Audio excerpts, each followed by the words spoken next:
Hey everyone, welcome back to our channel. We're the Movie Couple. I'm Dustin. I'm Wendy. And here's our spoiler review for Season 2 of Mandalorian, Episode 2, also known as Chapter 10. The Passenger.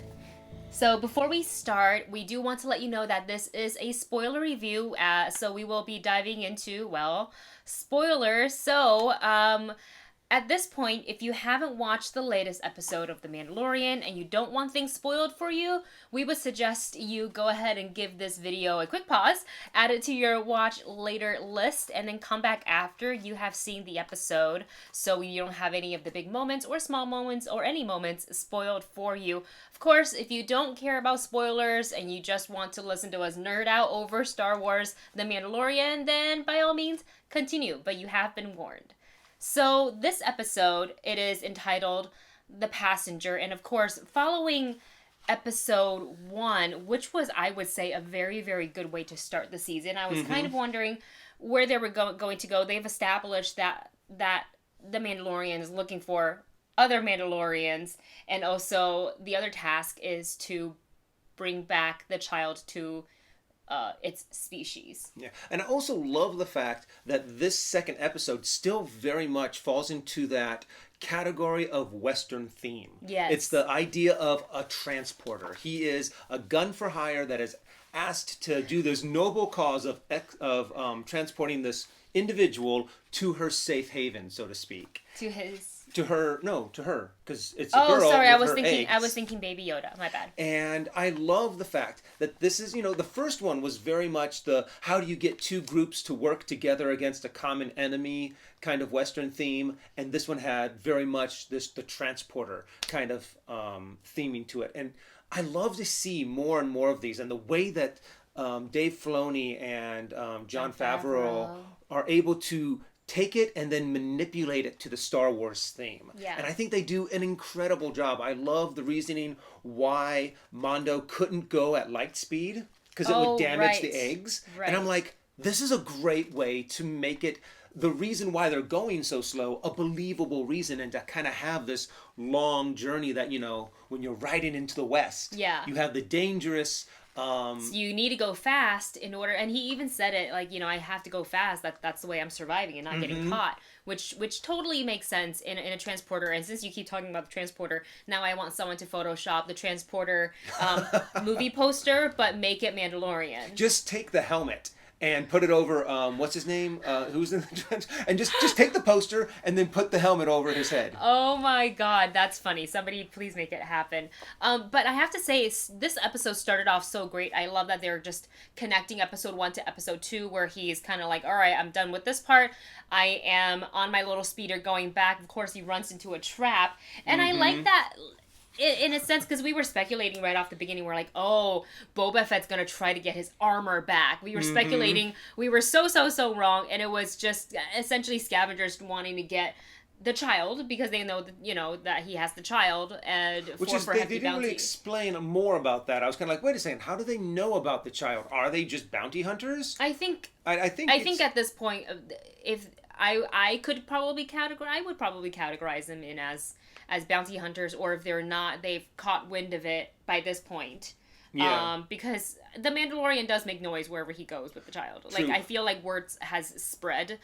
So they're like, well, we can get a hefty bit of money for the child, so why not try to get it from him? But one of the coolest parts to this ambush is how Mondo reacts to it. And when he's flying through the air, he pushes the jetpack, and he's still kind of a little bit out of control, and then he has that... when the speeder first crashes. Yeah, yes. When he gets clotheslined, and he goes flying through the air, and the way it's just like his natural reflexes and superhero landing. Oh my gosh! And then he's just in a perfect spot to keep on fighting. It was really sad though to see the little Baby Yoda skid across the sand. I was like, no, the cargo, the precious cargo, protect it. And also love the fact that he was just so willingly is like, yeah, okay, you want the jetpack, no problem. And I'm already thinking, oh, he's so comfortable giving it away because he's gonna get it back. And sure enough, it was kind of great that it didn't really show what happened to the guy, but it was really Mondo and Baby Yoda's reaction. It's kind of like, and then jetpack comes down and then flips over. The best part. Definitely sets the tone. Yeah. Up and Yeah. I feel like we all sort of knew it was coming. This is I'm like, Mondo's not going to lose his jetpack. No, it's a part of who he is. So that was really, really great starting off that. And I also love him, now having to pick up all the scraps and all the gear and lug everything under the hot, scorching desert sun. It kind of gave that Western vibe, throws back to the earlier Star Wars films as well, that same iconic imagery and scenery. So it's really, really great. Meets back up, and that's where he acquires the passenger, the frog lady. I don't think she had a name. I think she did, but the thing is, it was a friend of the lady who owned the repair place. Sedaris. And it was the fact that the frog lady knew of a Mandalorian on another planet. Right. So she was transporting, and that was kind of like the payoff deal. I love that. One of the things about this whole Mandalorian world is that not only they use really cool tech to shoot each episode, the creature effects and the practical suits, and also combined with the CGI, is all really, really, really good. I love all the creature work on this, which is really, really great. Seeing, the frog lady kind of conversing with Mondo, and then I don't know if I like it or not. A part of me, I don't like it that immediately when I saw Frog and I saw Baby Yoda's head pop out and then she came with the eggs, I was like, oh no. He loves eating frogs. He loves eating anything almost. I mean, true. He also ate that spider. We'll talk about that in a little bit. Let's not jump ahead because that's the egg. But yeah, he not just one. He kept on going back for it. Where even Mondo was like, "No, bad baby, don't do that, don't touch it." And I kept on thinking, okay, well, he was using the Force in the beginning with all the eggs, and it floated toward him. So maybe he's trying to these eggs are Force sensitive. I'm going to put them in my stomach and then protect them. And then later I'm going to, regurgitate, and then they're going to be safe, because I was thinking maybe they get in the accident, the vial breaks, right? And all the eggs die. But then Baby Yoda saves 3 of them, and then the family is saved, the lineage is saved. And it wasn't the case. He just wanted to eat the eggs. Was literally snacking on it up until the end. I was really hoping that they would do a little bit more with that, because I really didn't like seeing Baby Yoda kill eggs like that. I mean, something that we knew that would grow up to be a sentient creature, and he just ate them. And they kept on showing, him. There's a lot of Baby Yoda camera time in this episode. Yeah. And it kept on showing him, reacting, kind of looking at the frog lady kind of clutching her eggs and being so protective, just trying anything she can do to stay alive, to get to the destination, to have her eggs fertilized. And at the end, I thought maybe Baby Yoda would kind of have an understanding. There was a parental connection, maternal connection there. And at the end, I was like, no. And I was like, then what was all those looks for? He didn't learn anything. Why? Exactly. It was a little frustrating, albeit cute. So let's get to a couple of the little things. So when Mondo meets back up with Amy Sedaris' character, we think it's at the Mos Eisley Cantina. I'm pretty sure it is. It looks, or at least it looks like it very looks Mos like it. Eisley-esque. We're not really sure. I mean, it didn't have the classic music to kind of cue us that it could. Maybe it could be, but we don't know. We liked it. So if you know, go ahead and comment below. And I also like that they fried up a little bit of the crate dragon meat on the engine fire. And it was and as soon as I said, if you've gone to Galaxy's Edge, as soon as I saw the imagery, I thought, Ronto Roasters! Yep, and I was just like, that was so cool, the way that they had it set up with the torch coming through the rocket. I love that. And then, of course, we get to see 2 X-Wing pilots played by Dave Filoni. It's Wolf and Carson. They're back. We saw them in season 1, and now they're back. And I think it's Paul Hyung Lee. I think is his name. I'm sorry, I'm messing it up. But it's Appa from Kim's Convenience. So it's always Appa. So really, really cool to see the 2 of them back, kind of pulling over Mondo. Essentially, it was like beep beep. It really was like what seems to be the problem, officer. Sir, you realize you have a tail light out? It was kind of but Star Wars. And it's the whole thing of that. They're like, we need you to do this. We need you to send us a ping. And kind of thing, and had that it very much of a, hey, you're getting pulled over, and then of course they're like, you're gonna have to come back with us, and then it's yeah.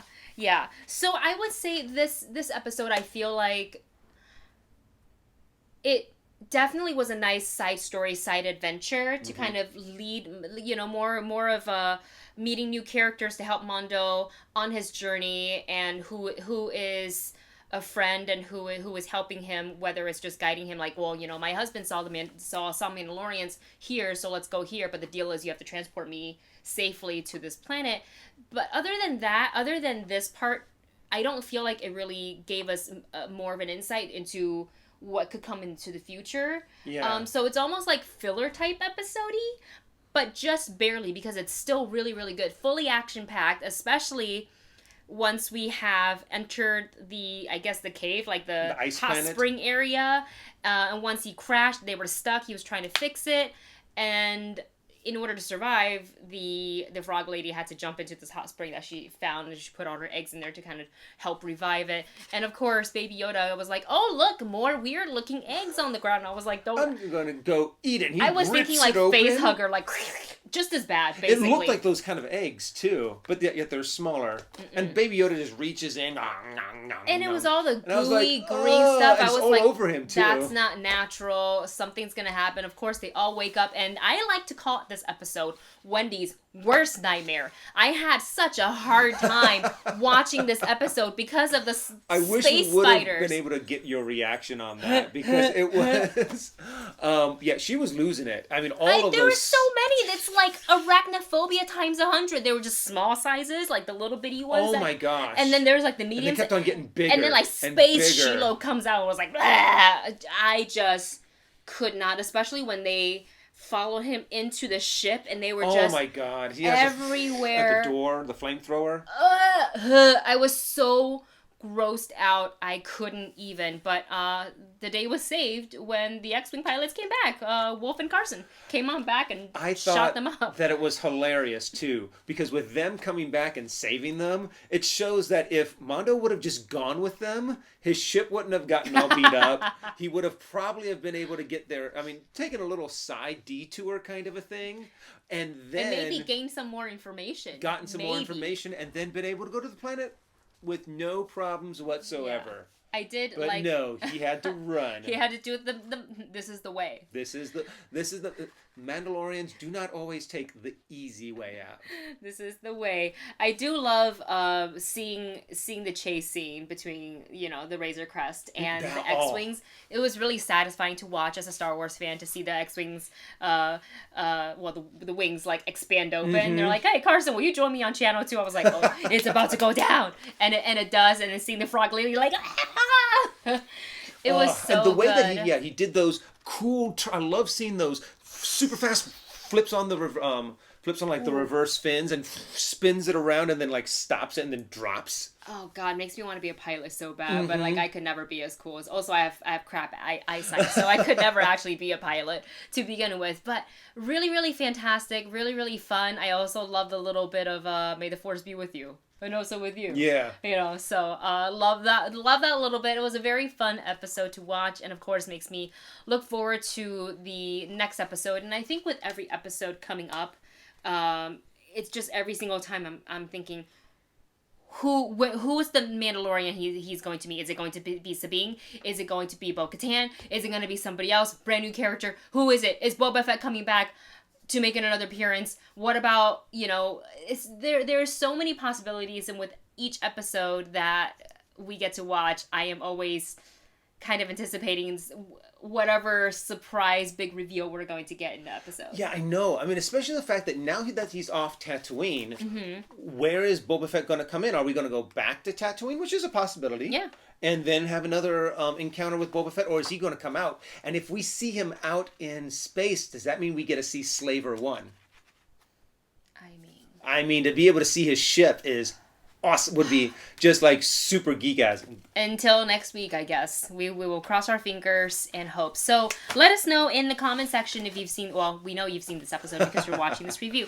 Let us know some of your favorite moments in the comment section below. Of course, if you're here, thumbs up the video. It really helps us out a lot. Don't forget to like, share, and subscribe. And we'll be back next Friday-ish with another spoiler review of The Mandalorian Season 2. Bye.